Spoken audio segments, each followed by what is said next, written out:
Welcome back, everybody. Well, if you are looking for your next captivating read, our next guest's latest offering is definitely a page-turner worth your time. This is terrific, described as a one-of-a-kind mix of horror, science fiction, thriller, and mystery. Sounds like my dating life. Traces of Mary is the 20th published book from G. Wayne Miller, and we are thrilled to welcome him back to the Roadshow today. Good morning, Wayne.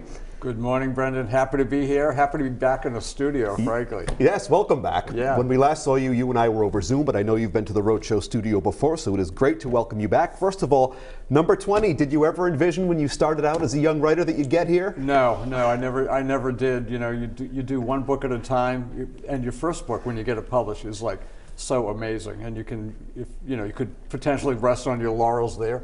But they just kept coming. You know, I've had this passion for writing since I was in grade school, you know, writing on my own.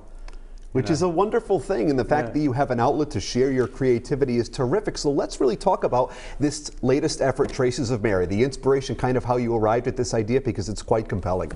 So, you know, I've done a lot of books and short stories in horror, in science fiction, mystery, and true crime.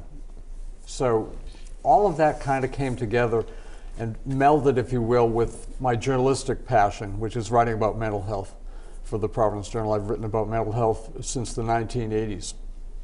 And over the years, I began to think, is there a way I could put all this together in one book? It would have to be, of course, a novel. And so that was really the inspiration for this.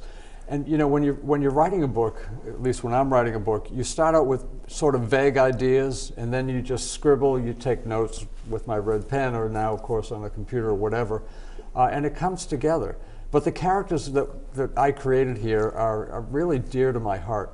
And it's so intriguing on multi-levels, because mental health is something that many struggle with, and there's that aspect of it, but there's also the science fiction and thriller aspect to it as well, so that's very relatable on multi-levels. Yeah, no, absolutely. And so let me just give you sort of the log line. The Mary, who is the protagonist of this book, had a very traumatic incident in her childhood.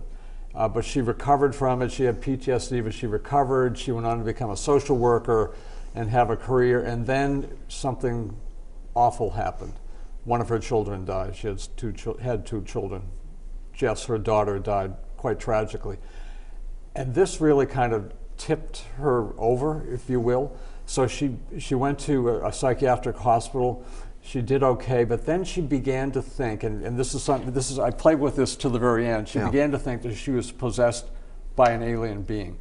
And so you really don't know until the very end of this book, is it her mental illness, or is she really possessed by an alien being? A great book truly is a great escape, and that's what this is for the reader. No, it absolutely is, yeah. And let's talk about you. I know something you take great pride in is really giving back. You are a published author now 20 times over, and we've discussed many times how one of your greatest joys is really encouraging younger writers. So if there's anyone out there watching that wants to be a writer, I know that you are a tremendous advocate for creativity and for people to get going in this. Yeah, thank you. Well, you know, somebody took a chance on me many years ago, gave me my first job in journalism. Rod Doherty, he's now retired, a legendary New England editor.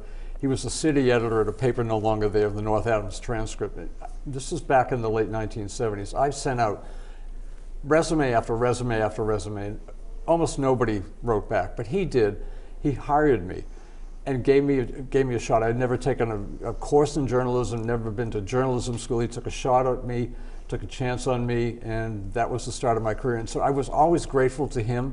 And as I advanced in my career and got further into it, I began to give back in terms of mentoring people, mentoring young writers. I still do. Some have gone on to, you know, significant achievements. Some have just, you know, been writers. But it's something that's very dear to my heart is encouraging and helping younger people. Paying it forward for the next generation. Yeah, exactly. That's a good way to put it. It's great to see you again, and we wish you the best with the newest book. I'll have my book report to you by May 1st. Does that work? Too late for this edition, but there's an audio edition coming soon, so we'll get it in there. Sounds like a plan.